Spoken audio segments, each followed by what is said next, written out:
Bonjour tout le monde et bienvenue à notre café témoignage. Aujourd'hui, j'ai Isabelle qui va nous parler de sa belle histoire d'amour, soit l'adoption de ses jumeaux. Isabelle, merci beaucoup d'être avec nous aujourd'hui. Ben, merci beaucoup à toi pour l'invitation. Mais ça me fait tellement plaisir parce que je me souviens quand on s'était parlé, j'avais le goût que tu partages ton histoire, donc c'est vraiment, vraiment un honneur de t'avoir ici avec nous. Donc, Isabelle, aujourd'hui, tu es maman de deux beaux jumeaux en santé de 2 ans, mais avant de devenir maman, parle-nous un petit peu de qu'est-ce qui t'a emmené dans la belle situation où tu es aujourd'hui, là. Oui, donc, ben moi, je suis la quatrième d'une famille de 5 enfants. Mhm. Je suis devenue ma tante à l'âge de 11 ans. Donc, c'est ça, je viens d'une grosse famille. Puis, j'ai toujours voulu fonder une famille, dans le fond, ma propre famille à moi. J'ai toujours voulu avoir des enfants.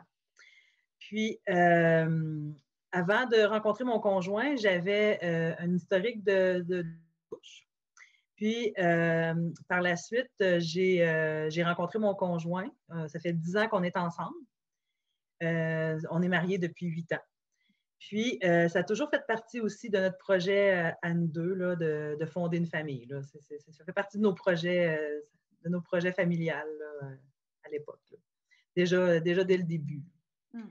Donc, mais malheureusement, la vie, des fois, ne fait pas comme on voudrait toujours. Mm. Donc, ça n'a pas fonctionné tout à fait comme on voulait au début.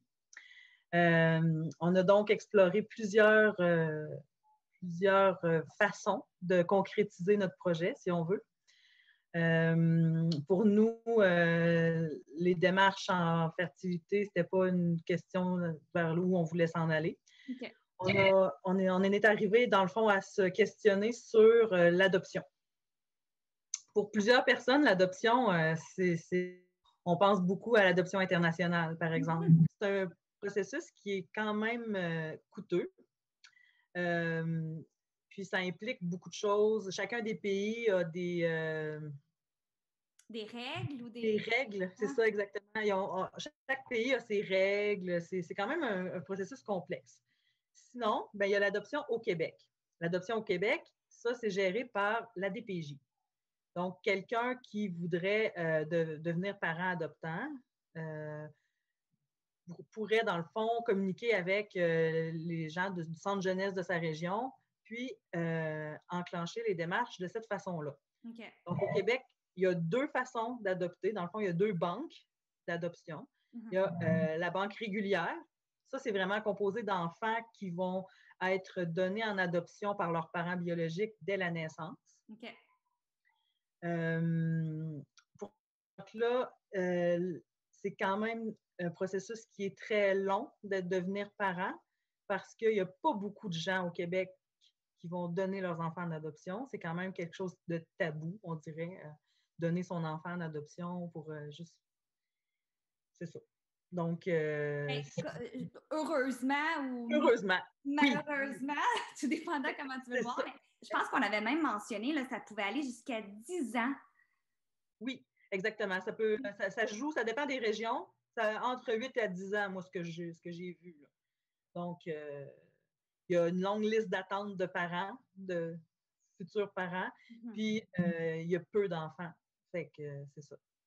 Donc, comme tu dis, c'est heureusement d'un côté, mais parfois, malheureusement, puis c'est là qu'entre en ligne de compte la banque mixte. OK. C'est l'autre banque. C'est une banque qui, dans le fond, c'est pour adopter des enfants qui ont été retirés de leur famille par la DPJ et qui ont un fort potentiel de devenir adoptables ou d'être placés jusqu'à majorité. Okay. Donc, au lieu de les placer dans des familles d'accueil, puis de risquer de se faire promener d'une famille à l'autre et compagnie, et de ne pas avoir un milieu stable, bien là, ils cherchent des familles qui veulent s'engager pour la vie avec ces enfants-là. Ça, c'est la banque mixte. Okay. Nous, on avait regardé pour la banque mixte. C'est quelque chose qui nous parlait un peu au début, puis tout ça. Mais c'est quand même, encore là, c'est quand même, faut être prêt parce que ça demande vraiment une grande préparation de la part des parents parce que c'est des enfants souvent qui vont avoir une historique je pense que quelqu'un qui va aller là, vers cette avenue-là, là, comme tu dis, il faut être préparé. Il faut Exact. avoir beaucoup d'amour à donner. Puis, Exact. mais il faut être 150% prêt. Puis je pense même pas que je puisse m'imaginer à quel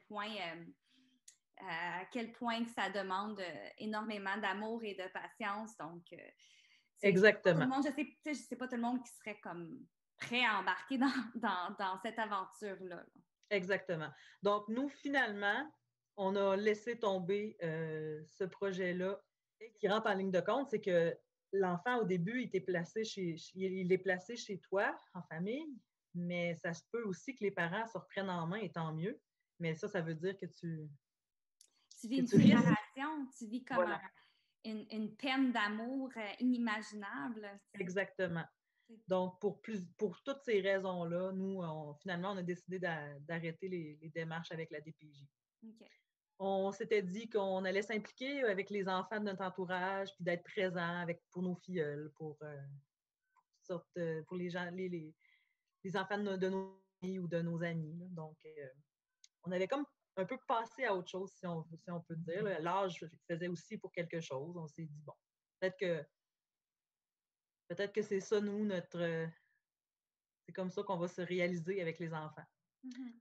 Donc, puis pour nous, ce qui était important aussi, c'est d'être heureux de toute façon. Fait qu'on ne voulait pas comme notre bonheur primait en premier. Donc, on s'est dit, si on est pour avoir des enfants, c'est parce qu'on est un couple et qu'on est heureux. Mm-hmm. Fait qu'on ne voulait pas commencer des démarches dans un sens comme dans l'autre, dans tous les scénarios qu'on a étudiés, moi puis mon conjoint. Ce qui était important, c'est qu'on reste heureux là-dedans. Fait que, tu sais, puis on s'est dit, si la vie fait qu'on a un enfant éventuellement, ben ça sera la cerise sur le sundae, non pas le sundae en lui-même. Donc, Ouais. la vie en a décidé autrement. Oui, ben en fait, là, vous, dans le fond, vous êtes tourné devant une option qui est très rarement une option quand tu veux adopter. Je pense que c'est un paquet de circonstances qui met en place l'adoption qui s'appelle l'adoption intrafamiliale. C'est ça? Exactement. Donc, Voilà. peux-tu nous en parler un petit peu? Puis ensuite, je pense qu'on va être super intéressés d'entendre comment ce paquet de scénarios-là est arrivé pour mettre en place cette nouvelle avenue, cette nouvelle option qui n'était pas disponible avant. Non, exactement. Donc, oui, c'est ça. Il existe aussi au Québec la possibilité d'adopter quelqu'un de notre famille. Donc, ce qu'on appelle l'adoption intrafamiliale.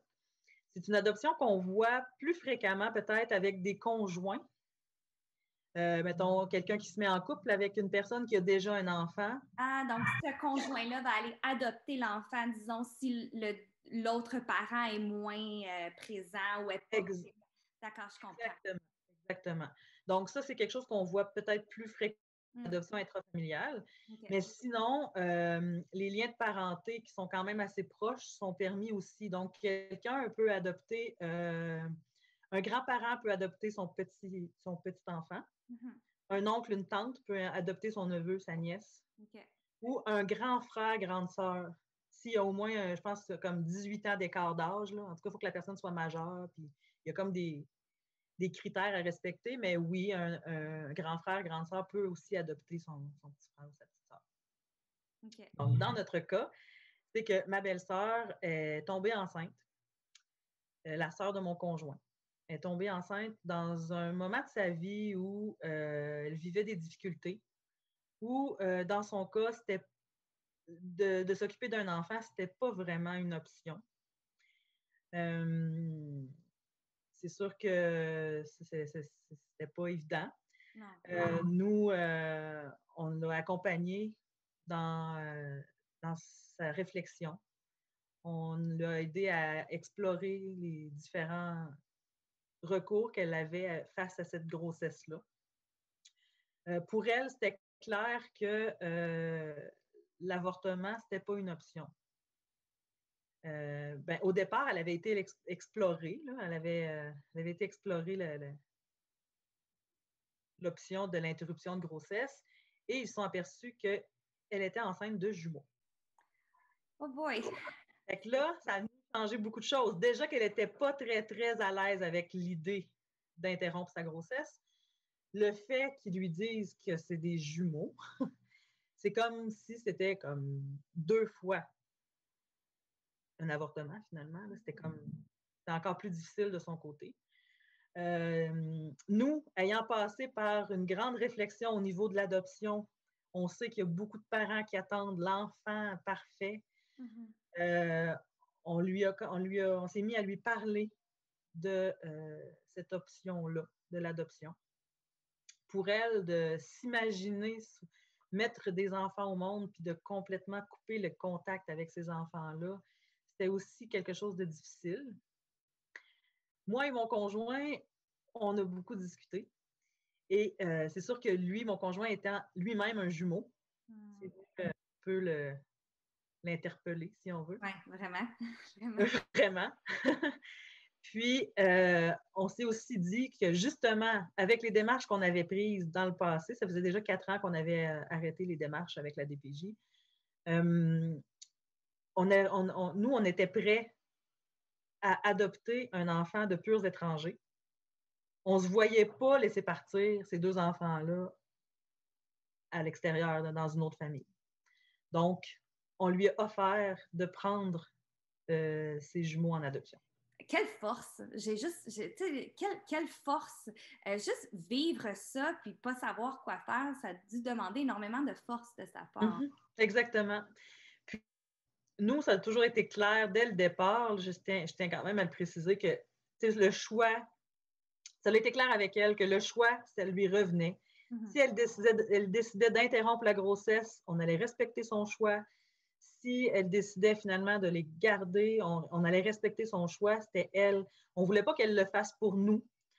On voulait qu'elle le fasse pour les enfants et pour elle. C'était vraiment très clair. Là. Juste pour s'assurer qu'on comprend bien. Donc, au Québec, une femme qui tombe enceinte et qui désire confier ses enfants en adoption, elle n'a pas le choix des futurs parents. Non. Parce qu'on voit ça beaucoup dans les films, je pense. Oui.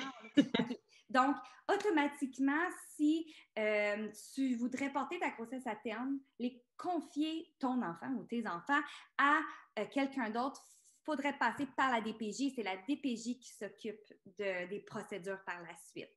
Exactement. Maintenant, le seul temps que tu peux choisir les futurs parents, c'est dans une circonstance de l'adoption intrafamiliale. Donc, c'est pour cette raison-là que vous avez été dans cette belle situation-là. Là. Exactement, exactement. Puis dans ce cas-là, ben, tout se fait au privé, dans le fond. Là, la DPJ, c'est pas elle qui s'occupe de l'adoption, c'est vraiment une question de... Ça se fait avec des avocats ou notaires. Là. Nous, on est allé vers une notaire qui nous a accompagnés pour que tous les papiers légaux soient en règle et qu'on dépose toutes les procédures. OK, donc là, faisons les choses en ordre. Là. Donc là, ta belle-sœur a décidé, je pense que je vais prendre l'option de l'adoption intrafamiliale. Oui, bien, en fait, quand on lui a proposé, c'est comme si on venait de lui enlever un poids énorme sur les épaules. Je l'ai vu dans son visage, à quel point c'est venu, là, c'est une bouffée d'air, là, c'est indescriptible. Là. On lui a demandé si elle avait envisagé cette option-là avant qu'on lui en parle, puis elle ne croyait même pas que c'était quelque chose de possible. Donc, c'est sûr qu'elle n'a pas pu l'envisager parce qu'elle ne pensait pas que ça se pouvait. Mais quand on lui a dit oui, c'est possible, puis nous, on est prêts à le faire. Fait, là, ça a été... Quel geste d'amour! Elle a décidé, tu sais, je trouve c'est tellement un geste qui est pour autrui. Tu sais, elle n'a aucunement pensé à elle, puis elle a dit, je vais porter ces enfants-là pour mon frère et ma belle-sœur. 9 mois, 10 mois, des fois, là, 39 semaines, c'est faire ça pour quelqu'un d'autre, puis une grossesse gémellaire qui est une grossesse à risque. Oui. Tous les enjeux, les défis qui viennent avec ça, si c'est pas un geste d'amour, moi, Exactement. Avec les témoignages me donne tellement des frissons à chaque fois que j'en parle, là, mais c'est tellement beau. J'ai juste le goût de dire que elle a clairement fait le bon choix pour sa situation. Chaque situation est différente, mais c'était clairement le bon choix dans ce cas-ci. Et ça démontre énormément l'amour qu'elle avait à donner pour ses neveux, dans le fond. Exactement, exactement. Puis dans le fond, moi, vu que c'est quelqu'un de proche de nous, j'ai eu la chance de pouvoir l'accompagner pendant toute sa grossesse. Elle a accepté que je sois là à tous les rendez-vous médicaux, aller aux échographies.